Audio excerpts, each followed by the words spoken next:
al diputado nacional Diego Zuliano. Diego, ¿qué tal? ¿Cómo estás? Bienvenido. ¿Cómo les va? Un gusto venir a saludarlos y a participar con ustedes en esta charla. Bueno, íbamos a hablar de la ley bases, pero antes, para empezar a preguntarte otras cosas, hace un par de semanas atrás te crucé en una charla, Sí. decía, algún día cuando vengas al programa Generación Rota, te voy a preguntar, ¿qué es lo más roto que tiene tu generación? Y me acuerdo de una reflexión espectacular que me dijiste, que era esto de cómo había cambiado el voto, ¿no? Me Claro. decías, yo soy de la generación donde tu papá te obligaba a votar y ahora Sí. estamos en la generación donde tus hijos te obligan a votar, ¿no? Ha habido una mutación, sí. Más allá de qué es lo que más roto tiene nuestra generación, que es para analizar. Pero digo, hay una mutación muy importante que se dio en esta elección última. Ujú. Generalmente, en la tradición, el padre en la mesa del sábado a la noche o del domingo al mediodía marcaba el voto y Claro. decía, bueno, vamos por acá. Luego hubo toda una transición por la cual creo que la figura del padre se fue complicando en muchos aspectos. La mamá tomó la fortaleza de la familia, sobre todo en las familias que han sido vulneradas, que han tenido el problema del desempleo, de la desocupación. Yo lo veo mucho eso, Ujú. como la madre, la mujer ha tenido que asumir el rol protagónico total y un poco el voto pasaba por ahí. La mamá iba orientando. Y hoy orienta quizá el hijo, el Ujú. más joven, ¿no? Claro. Y eso se notó. Y hoy hay mucha gente joven, que yo, por supuesto, que uno respeta enormemente, pero eh, el conocimiento del pasado reciente no siempre está en la memoria actual. Ujú. Y el pasado reciente, no hablo de qué pasó en 1816, Sí. hablo qué pasó en 1990, en 1995. Entonces hay mucha gente que esta experiencia que estamos viendo, este experimento que estamos viviendo a nivel nacional, no la lee con lo que nos pasó hace muy poquito. Claro. Y te doy un ejemplo para que Aerolíneas Argentinas, Ujú. ya la privatizaron, Sí. una vez hace muy poco tiempo. En el 2000 todavía estaba en pleno proceso. ¿Qué pasó cuando la privatizaron? Vendieron 22 aviones en 3 semanas. Vendieron, los desguazaron. Vendieron los más importantes inmuebles que tenía Aerolíneas en el mundo. Aerolíneas tenía oficinas en Nueva York, en Madrid, en Roma. Las vendieron. ¿Y después cómo terminó esto? Terminó que el Estado argentino otra vez tuvo que recuperar la línea aérea, porque somos el octavo país del mundo en territorio, pero estamos lejos Ujú. de los centros mundiales, con lo cual tenemos que tener una aerolínea de bandera, además de tener un territorio tan amplio que necesita de la aeronavegación. Terminó que el Estado Nacional tuvo que pagar el combustible de los aviones y además al personal, porque la empresa privada no se hacía cargo. Claro. Y se bajaron los aviones. Entonces ya lo vimos. Entonces volver a eso, intentarlo de nuevo. Ni te cuento el fenómeno de los trenes. Ujú. Los trenes, vos sos una persona muy joven. Y yo en los 90 vi cómo se llenó de chatarra ferroviaria en la Argentina con la decisión de deshacernos del sistema ferroviario. Y costó muchísimo levantar lo que pudimos levantar. Tampoco levantamos todo el sistema. Recuperamos 4.900 kilómetros de vía, pero son históricamente 28.000, 32.000 kilómetros de vía. Recuperamos 4.900 en 4 años. Recuperamos servicios. Cañada de Gómez Rosario, para los que son de acá. Sí. Cañada de Gómez Rosario, digamos, me decían que estaba loco cuando yo me propuse traer un tren metropolitano a la región. Decían que no, que se habían levantado en el 79, 78, que era imposible, que no podía. Bueno, lo trajimos, obviamente lo trajimos con una inversión de 1.100 millones de pesos. ¿Mm? Claro, si lo van a privatizar, va a ser muy difícil que esto lo sostenga un operador privado. A ver, no hay interesados. Se van a desestructurar, van a desarmar un sistema que requiere de inversión pública en el mundo entero. Porque los que me están escuchando dicen, bueno, pero ¿por qué no lo hace un privado? ¿Por qué acá un grupo empresario de Rosario no se queda con el tren y lo maneja? Bueno, puede participar, sí, porque puede participar. Ahora, sin subsidio del Estado, imposible. Claro. Porque no pasa en Alemania, no pasa en Francia, no pasa en Estados Unidos, no pasa en los principales países del planeta, que tienen sistema ferroviario. Cuando vos vas, alguno va o mira una película y dice, che, qué lindo ese tren. Mira cómo que la comodidad que tiene, cómo son balas, van a 300 kilómetros, pero eso es inversión pública. Claro. También inversión pública. Y luego si hay participación privada, nosotros desde el Frente Renovador, siempre el tema de la participación privada lo tenemos como uno de nuestros temas centrales. Pero aquí se requiere subsidio, se requiere compensación del Estado y si no hay que tumbarlo, como hicieron en los 90. Y tumbarlo es un retroceso enorme, enorme, porque te quedas sin el tren. Y el tren, si vos vas a verlo, está llevando gente.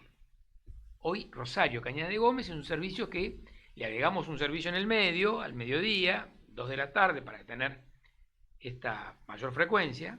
Y a pesar de que la hacen tan difícil, que cuesta sacar el pasaje, hay que ir a una aplicación, las boleterías la cerraron, hoy no anda el tren porque sacaron una máquina, la gente igual opta por el tren porque es barato, ecológico, porque se mete en el corazón de la región y porque en 2 horas, hora y media, pero en 2 horas estás en Cañada de Gómez.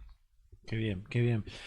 Decías recién este experimento a cielo abierto, imagino que estamos hablando del gobierno actual de Javier Milei, que ahora aparentemente tiene su segunda herramienta, que es esta ley bases que vienen discutiendo en el Congreso desde el principio de este año.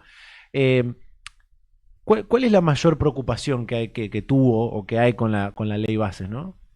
La ley bases empezó con 940 artículos. Ujú. Para Navidad estábamos discutiendo la ley bases. Sí. Era en pleno Navidad.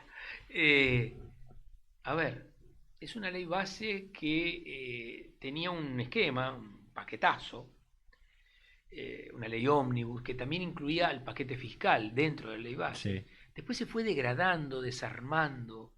La verdad que lo que quedó fueron las hilachas de la ley base, pero no por culpa del peronismo ni de los sectores. El mismo gobierno fue quitándole partes, porque iban y venían. Un día, un viernes a las 6 de la tarde, el ministro Caputo dijo por conferencia de prensa, retiro el paquete fiscal de la ley bases. Otro día dijeron, pasemos a comisión la ley bases. Creían que había sido aprobada. Una cantidad de visiones, digamos, de amateur, con todo respeto lo digo, porque el amateurismo puede suceder. Pero claro, cuando vos estás administrando ajeno, cuando vos administras cosas que no son tuyas, vos podés ser amateur con tus cosas, en tu casa te equivocaste, pagaste mal el alquiler, te equivocaste, es tu problema, lo resolverás. Ahora, cuando vos administrás ajeno, vida y patrimonio y libertad ajena, tenés que ser muy responsable. Y la verdad que fueron muy responsables. ¿Qué quedó de la ley bases? Quedaron aspectos que son discutibles. Y te digo, también te lo agrego al paquete fiscal, ¿no? Entre ellos el impuesto a las ganancias. Volver atrás ahí es imperdonable. Eso te iba a preguntar, bueno, es muy conocido este audio, este recorte de Milei diciendo que si aumentaban impuestos se iba a cortar el brazo, pero digo, impuestos a las ganancias, bienes personales, todo ese tipo de impuestos, ¿cómo está de acuerdo ahí el peronismo? ¿Qué opina el peronismo de ahora, ¿no? Sí. Con todo esto. La verdad que a mí cuando vos me recordás que Milei dijo que Es se iba como a cortar un brazo, te da impresión, ¿eh? me imagino cómo debe haber quedado. Digamos, con el nivel de amputación que debe estar, y lo digo, me impresiona, cuando me lo dijiste me vi la imagen de un Milei que ya no le quedó nada. ¿Por qué? Porque imagínense que aumentó tributos, el impuesto país exacerbadamente, incorporó impuestos que él había votado que había que eliminar. Las tarifas están por las nubes, los aumentos van desde el 360 al 500%. Digo, ¿qué quedó de ese que decía lo paga la casta? ¿Y qué quedó de ese que decía si aumento un impuesto me corto un brazo? Se ha quedado una figura muy desarmada, destrozada. A ver, y esto sería... Ustedes vieron cuando Milei viaja al exterior, yo miro siempre al público, cómo reacciona el público. Y el público se divierte, se ríe, se codean, se miran. Porque claro, están frente a un mensaje raro, un mensaje, voy a destruir el Estado es un enemigo, el Papa es un demonio. Eso puede ser divertido para los que están afuera. Cuando Milei está adentro, ustedes vean el público, ya no se ríe más nadie. ya se ponen serios.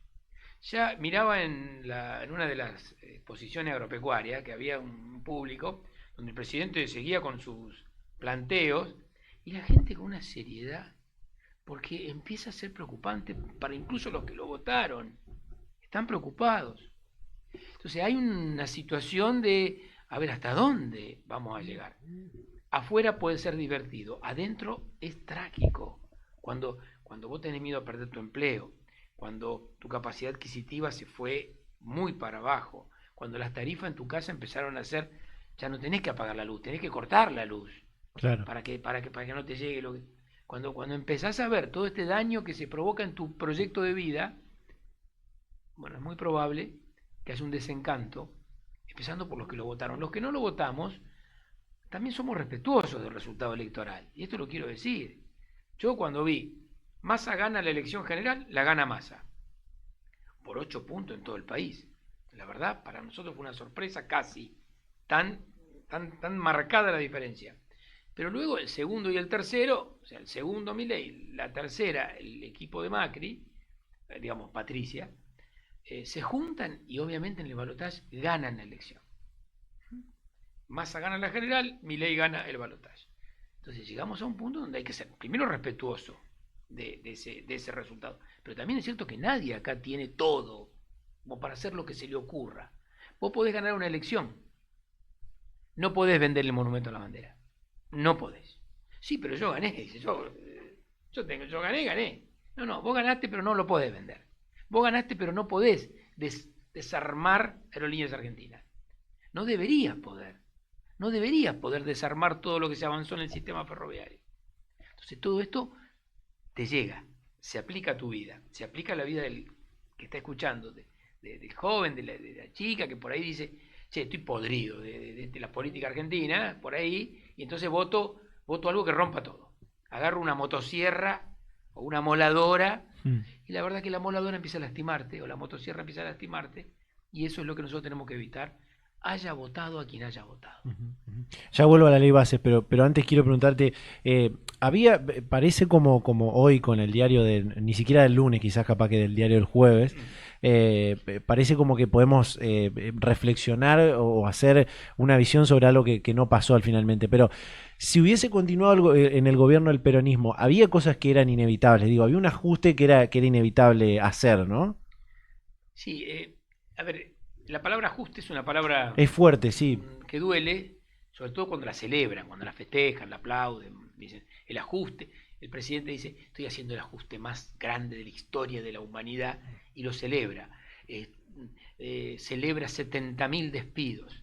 Y los que aplauden 70.000 despidos, en poco tiempo les llega el telegrama. Porque por más que a uno le parezca simpático echar a 70.000 empleados públicos, hoy ya están emparejados los empleados privados con los públicos. Quiebran 70.000, quiebran otros 70.000. Entonces, quiero decir, el proyecto de Sergio Massa incluía reformas estructurales. Sí. Y los incluye todavía. Ya van a ver el libro que va a salir próximamente de Massa. El planteo de Massa era hacer reformas estructurales al sistema argentino. A la Argentina no le estaba yendo bien del todo. Teníamos cosas que cambiar. Más allá de la pandemia, que fue fulminante, más allá de la sequía que terminó de fulminar, más allá de la creatividad que tuvo el ministro de Economía para, con los swap chinos, ir sosteniendo la falta de dólares que la Argentina, en función de todo esto que pasó, la Argentina hizo cosas interesantes. Algún día lo vamos a valorar. Pero en la pandemia, cuando estaban cerradas todas las casas y los negocios, la Argentina pagaba salarios privados. El Tesoro argentino pagaba los salarios de McDonald's. 60.000 empleos que pagaba el Tesoro argentino. Imagínense lo que significa eso, como si ya se discute que el empleo público trae una consecuencia para el Tesoro, imagínense pagar los empleos privados que pagó la Argentina. Claro. Todo eso se fue acumulando. Y luego la sequía, 25.000 millones de dólares menos. Digo, eso es lo que pasó. Esto yo no me quiero justificar. Digo, es la historia. Es lo que pasa. Es como si en tu casa vos no comprendés lo que le pasó a tu papá y a tu mamá, y decís, no, pero no, yo quiero, si vos querés, pero acordate lo que pasó. Bueno, más allá de eso, nosotros pensábamos en reformas, pensábamos en, obviamente, eficientizar el Estado, darle el mayor grado de eficiencia posible, la profesionalización del Estado, la modernización, como digo, pero no el ajuste descerebrado. El ajuste descerebrado te lleva a una posición en donde vos bajás la inflación, pero matás al paciente. Es como decir, a ver, alguien tiene fiebre, bueno, perfecto, vamos, o sea, para bajarle la fiebre lo vamos a matar. Claro. No hay que matar para bajar la fiebre, hay que buscar alternativas, terapias. Entonces y el plan de masa, que es el plan que mire, se reduce a una frase. No hay manera de resolver los problemas de la Argentina que no sea creciendo. ¿Cómo crecemos? La Argentina tiene el teclado completo para crecer.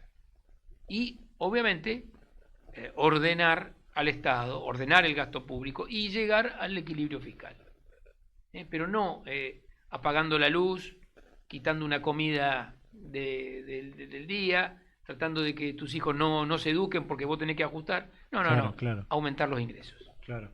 Este famoso déficit cero que parece como que de a poco se empieza a tambalear, ¿no? El déficit cero, porque digo, si bien logró en muy poco tiempo los superávit gemelos, digo, va a llegar un momento en el que el camino va a tener que ser otro. No digo volver para atrás porque no creo, tiene como un sesgo ahí ideológico Milei, que no creo que vuelva para atrás y haga lo que hicieron otros gobiernos.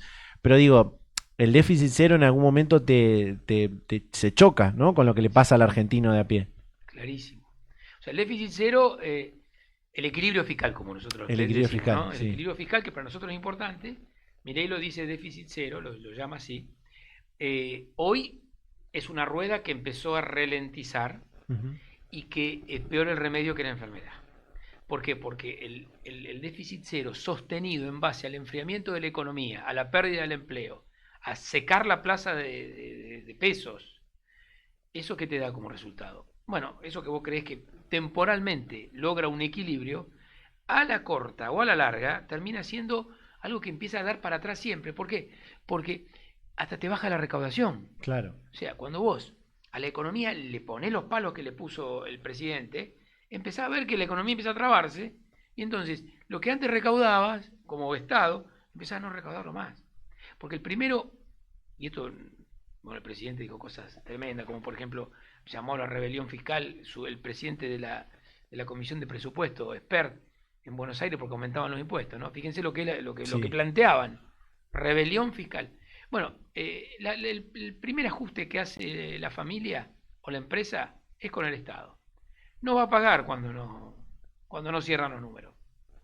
Con lo cual la recaudación empieza a bajar y lo que era un círculo virtuoso se transforma en un círculo vicioso, y eso está mal. Este es nuestro temor siempre.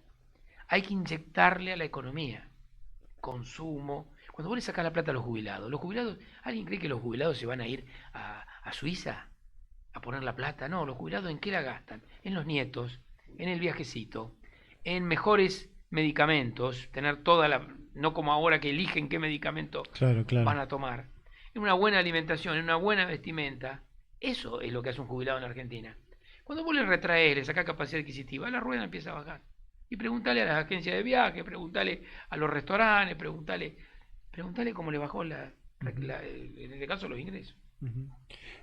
Ayer salió una entrevista en la que habló Cristina, no sé si la pudiste ver, Sí. en la que hablaba de que, hablaba de todo esto que estamos hablando del tema del déficit cero, pero hablaba del problema de los dólares que tiene Argentina. En esta ley bases se plantea que, por un lado, las privatizaciones pueden traer esos dólares, pero también como la gran apuesta, podríamos decir, del gobierno está en el RIGI, ¿no? Que fue una gran discusión. ¿Cuál es tu visión y la de los diputados de Unión por la Patria del RIGI? Les cuento lo que es el RIGI. El RIGI es un régimen que el gobierno plantea de grandes inversiones, de fomentar, incentivar, dice, grandes inversiones. Y para eso genera todo un sistema de desigualdad muy, muy potente. Es decir, para el que viene de afuera, con 200 millones de dólares, se le baja completamente la presión fiscal, se le permite llevarse los dólares afuera y ni siquiera liquidarlos en la Argentina, se les permite traer de afuera toda la maquinaria, lo que necesita, el insumo que necesita, y no le tiene que decir nada a nadie. Entonces el RIGI es un régimen de incentivo de las grandes aventuras, desde el punto de vista económico y financiero. Claro, ¿quiénes son los primeros que patalearon? Yo escuché a todos los que vinieron a la Cámara de Diputados y también escuché a los del Senado, por la duda. ¿Qué decían todos? Claro, eso compite con la capacidad instalada actual. Claro. Porque vos juntás 200 millones de dólares en el exterior, lo traes acá, te pones al lado de una empresa que, a ver, después se corrigió eso de alguna manera, ¿no? Pero te pones al lado de una empresa que ya está instalada y el otro paga 35% de ganancia, paga derecho de exportación y de importación, y vos no pagás. Vos lo fundí al otro. Claro, claro. Lo fundí inmediatamente. Eso lo entiende toda persona que se ponga a pensar en esto. Claro, y esto ya en la Argentina pasó también, para que lo tengamos. Por ejemplo, Bajo la Lumbrera. Todo el mundo hablaba de Bajo la Lumbrera. Una mina de cobre y de oro, instalada en Catamarca. Vino Bajo la Lumbrera. Se llevó todo el oro y el cobre. ¿Vos te creés que Bajo la Lumbrera pavimentó las calles de los pueblos que están alrededor? Cero le dejó a la Argentina eso. A la Argentina no le quedó nada. A Catamarca le quedó muy poco. Me fui el otro día a preguntar. Algunos dicen, bueno, sí, porque se lo patinaron. No está. No hay inversiones. En Santa Fe. Ahí no se acuerda casi nadie.